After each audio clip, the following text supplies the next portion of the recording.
بسم اللہ الرحمن الرحیم۔ آپ صلی اللہ علیہ وسلم کی لائف سے ویڈیو ہے، حدیث ہے، اور آج کی جو حدیث ہے اس کے اندر بہت ساری چیزیں میں آپ لوگوں سے شیئر کروں گا۔ منت، نظر ہوتا ہے، قسم، اس کے بارے میں کیا ڈیٹیل ہے، فال جو نکالتے ہیں اس کے بارے میں کیا ڈیٹیل ہے، ٹھیک ہے، اور خواب، اور علم دین کے لیے یعنی اگر جو مدرسے میں جو لوگ پڑھاتے ہیں وہ کس دن سے تعلیم جو ہے وہاں پہ اسٹڈیز جو ہے، اسباق جو ہے، سبق جو ہے وہ کس دن شروع کرنے چاہیے، اور آپ صلی اللہ علیہ وسلم نے سنت حیا کے بارے میں کیا فرمایا نا۔ تو یہ 4 5 ٹاپکس ہیں، تو اس کے بارے میں حدیثیں مختصر ہیں، شارٹ حدیثیں ہیں، وہ میں آپ لوگوں کو شیئر کرتا ہوں، آپ کی باتیں اس میں کلیئر ہو جائیں گی کافی۔ حضرت عمران بن حسین رضی اللہ تعالیٰ عنہ جو ہے وہ روایت کرتے ہیں، فرماتے ہیں کہ میں نے آپ صلی اللہ علیہ وسلم سے پوچھا کہ آپ صلی اللہ علیہ وسلم نے فرمایا کہ نظر جو ہے نا وہ 2 قسم کی ہوتی ہے، منت ماننا نظر 2 قسم کی، ایک وہ جو اللہ تعالیٰ کی اطاعت و بندگی کے لیے مانی جائے، ٹھیک ہے، اور یہ امپورٹنٹ ہوتی ہے، یہ ضروری ہے، اور اس کے بعد کفارہ بھی دیا جاتا ہے، اس کو پورا کرنا بھی ضروری ہوتا ہے۔ دوسری یہ کہ انسان کسی گناہ یا کسی غلط چیز کے اوپر نظر مانے، وہ شیطان بیچ میں حائل ہوتا ہے، تو وہ نظر جو ہے اس کے اوپر کفارہ بھی نہیں ہوتا، وہ نظر بھی نہیں مانی جاتی ہے، ٹھیک ہے۔ جو غلط چیزوں کے لیے نظر مانی جائے گی وہ نظر نہیں ہوتی ہے اور اس کو پورا کرنا بھی جائز نہیں ہے، جو غلط کاموں کے لیے ہوتی ہے۔ اور اس قسم کے نظر کا کفارہ دے جو قسم کا کفارہ دیا جاتا ہے، ٹھیک ہے نا، یعنی جو جائز کاموں کے لیے ہوتی ہے نظر، جیسے اللہ تعالیٰ کی اطاعت ہے، بندگی ہے، جو جائز کام ہے، تو اس کے لیے تو نظر بھی مانی جاتی ہے، اس کو پورا بھی کیا جاتا ہے، اس کا کفارہ بھی دیا جاتا ہے اگر پورا نہ کی جائے تو۔ باقی جو غلط کام ہیں ان کے لیے نظر نہ کفارہ ہے نہ اس کو ضروری ہے۔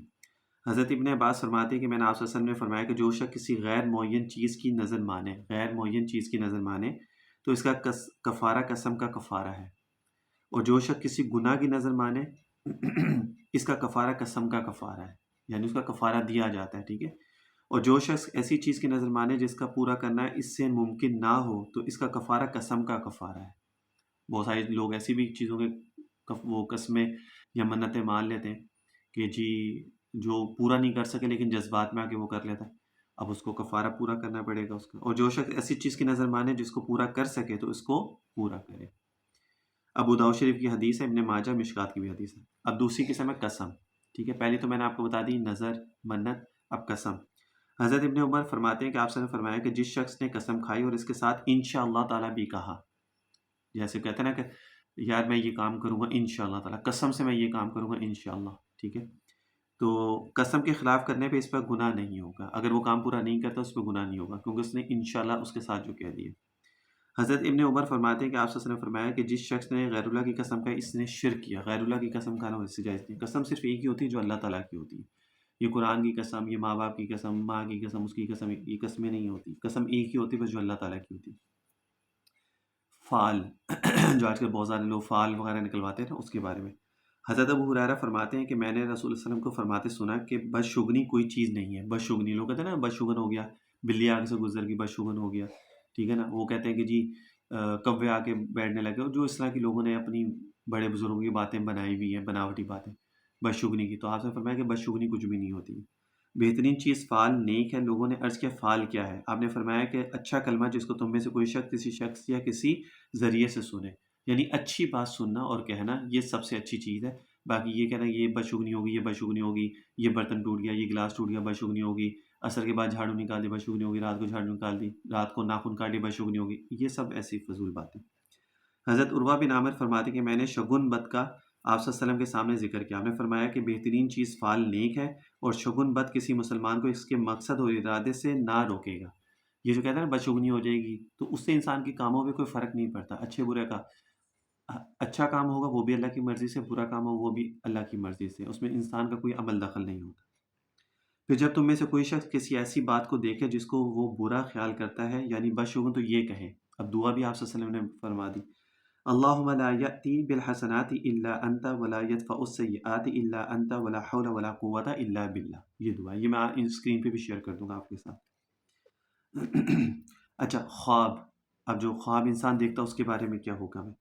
حضرت ابو بدیل اکیلی فرماتے ہیں کہ آپ صلی اللہ علیہ وسلم فرمایا کہ مومن کا خواب نبوت کا 40واں حصہ ہے۔ مومن کا جو خواب ہوتا ہے وہ نبوت کا 40واں حصہ ہے، اور خواب جب تک اس کو بیان نہ کیا جائے پروں کے پاؤں پر ہوتا ہے۔ جب انسان نے خواب کسی کو ذکر کر دیا، بتا دیا، پھر وہ پورا ہوتا ہے، ٹھیک ہے، لیکن جب تک نہیں بتایا تو اس خواب کی پھر کوئی پرابلم وغیرہ اس میں کوئی نہیں ہوتی ہے۔ بہت سارے لوگ ہوتے ہیں نا بے چین ہوتے ہیں، وہ میں نے یہ خواب دیکھا تو اب کیا کریں؟ اب جب آپ نے کسی سے خواب پوچھا، اب اس نے جو تعبیر بتائی وہ تعبیر ہو جاتی ہے، وہ بن جاتی ہے تعبیر، ٹھیک ہے نا؟ تو اس لیے کہا جاتا ہے کہ جب بھی خواب کوئی دیکھتے ہیں آپ، اچھا یا برا خواب دیکھتے ہیں، تو ہمیشہ اس انسان سے پوچھیں کہ جس کو خواب کی تعبیر کے بارے میں 100% صحیح پتہ ہو، تکے شکے والے سے نہ پوچھا کریں، ٹھیک ہے؟ پہلی بات ہے کہ خواب پوچھے ہی نہ کریں، اس کی کوئی ضرورت ہی نہیں ہوتی ہے، ٹھیک ہے؟ لیکن اگر کوئی خواب آپ کو بار بار آ رہا ہے اور بار بار کوئی چیز آپ خواب میں دیکھ رہے ہیں، تو پھر اپنی بے چینی کو ختم کرنے کے لیے آپ پوچھ سکتے ہیں، لیکن وہ بھی اس شخص سے جو صحیح بتانے والا ہو۔ اچھا، یعنی غیر مستقل و غیر قائم، لیکن جب اس کو بیان کر دیا جائے، یعنی اس کی تعبیر بھی بیان کر دی جائے، تو خواب واقعہ ہو جاتا ہے۔ راوی کا بیان ہے کہ میرے خیال ہے کہ آپ نے یہ بھی فرمایا کہ خواب کسی کے سامنے بیان نہ کرو مگر دوست یا عقل مند آدمی کے سامنے۔ ویسے ضرورت نہیں ہوتی ہے، لیکن اگر بہت ہی بے چینی جیسا میں نے بتایا تو پھر بیان کر دیں۔ ترمذی شریف کی حدیث ہے یہ۔ حدیث میں آیا کہ علم دوشنبہ کے روز طلب کرو، یعنی وہاں سے سٹارٹ کرو، دوشنبہ کے دن۔ اس سے علم حاصل کرنے میں سہولت ہوتی ہے، یعنی مضمون جمعرات کے متعلق بھی آیا ہے کہ جمعرات کو بھی آپ اسباق شروع کر سکتے ہیں۔ بعض احادیث میں بدھ کے دن کے متعلق بھی وارد ہے۔ صاحب ہدایہ ایک کتاب ہے جو ہمارے درس نظامی میں پڑھائی جاتی ہے۔ منقول ہے کہ وہ کتاب کے شروع کرنے کا بدھ کا دن اہتمام کیا کرتے تھے، بدھ کے دن وہ شروع کرتے تھے، کیوں وہ کہتے تھے کہ بدھ کے دن جو بھی کام شروع کیا جاتا ہے وہ اختتام پذیر ہوتا ہے، یعنی وہ مکمل ہو جاتا ہے، وہ پھر بیچ میں ادھورا نہیں رہتا۔ کسی سنت کا کسی سنت کو قائم کرنا 100 شہیدوں کے برابر اس کا ثواب ملتا ہے۔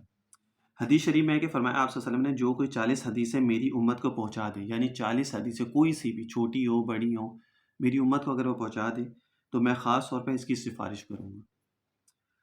فرمایا آپ صلی اللہ علیہ وسلم نے کہ جس وقت میری امت میں دین کا بگاڑ پڑ جائے گا، یعنی دین کے اندر بگاڑ، یعنی لوگ متنفر ہونا شروع ہو جائیں گے، ایک دوسرے کو برا کہنے لگ جائیں گے، ٹھیک ہے نا؟ تو اس وقت جو شخص میرے طریقے تھامے گا، یعنی سنت پہ عمل جو کرے گا، سنت کے اوپر چلے گا، تو اس کو 100 شہیدوں کے برابر ثواب ملے گا۔ اور آج کل یہی دور ہے کہ ہر انسان یا تو کافر کہہ رہا ہے، یا اس کو بدعتی کہہ رہا ہے، یا اس کو برا کہہ رہا ہے، میں ٹھیک تو برا۔ ہر انسان، ہر مسلک والا ہے، سب کو یہی کہہ رہا ہے۔ تو اس کا سب سے آسان طریقہ یہ ہے کہ آپ کی سنت کے اوپر عمل کریں، اور آپ صلی اللہ علیہ وسلم کی سفارش بھی ہوگی، اور پھر 100 شہیدوں کا اس کو ثواب بھی ملے گا۔ وصیت آپ صلی اللہ علیہ وسلم کی آخری بات جو آج کی کانٹینٹ سے ہے کہ آپ صلی اللہ علیہ وسلم نے فرمایا کہ میں تم لوگوں میں ایسی چیز چھوڑے جاتا ہوں تاکہ تم اس کو تھامے رکھو تو کبھی نہ بھٹکو گے۔ یعنی 2 چیزیں آپ صلی اللہ علیہ وسلم نے کہا کہ میں چھوڑ کے جا رہا ہوں، وہ 2 چیزیں میں بتا دیتا ہوں۔ اگر انسان اس کو تھام لے گا تو کبھی بھی بھٹکے گا نہیں، یعنی کبھی بھی گمراہ نہیں ہوگا۔ ایک اللہ تعالیٰ کی کتاب یعنی قرآن، اور دوسرا آپ صلی اللہ علیہ وسلم کی سنت یعنی حدیث، جس کے اوپر میں آپ لوگوں کے ساتھ سب سے زیادہ زور دیتا ہوں کہ حدیث کے اوپر عمل کریں، سنتوں کے اوپر عمل، سنتوں کے اوپر میں آپ لوگوں کو سب سے زیادہ زور دیتا ہوں، سنتوں پہ عمل کریں، سنتوں کے اوپر عمل کریں۔ چھوٹی سنت شروع کریں، اور پھر آہستہ آہستہ آہستہ ہر اس کے اوپر، اور پھر دیکھیں آپ کے کام کیسے بنتے ہیں، پریشانیاں کیسے ختم ہوتی ہیں، اور یہ جو گمراہی اور یہ نا، یہ سب چیزیں ختم ہو جائیں گی۔ صلی اللہ علیہ وسلم تسلیما کثیرا کثیرا۔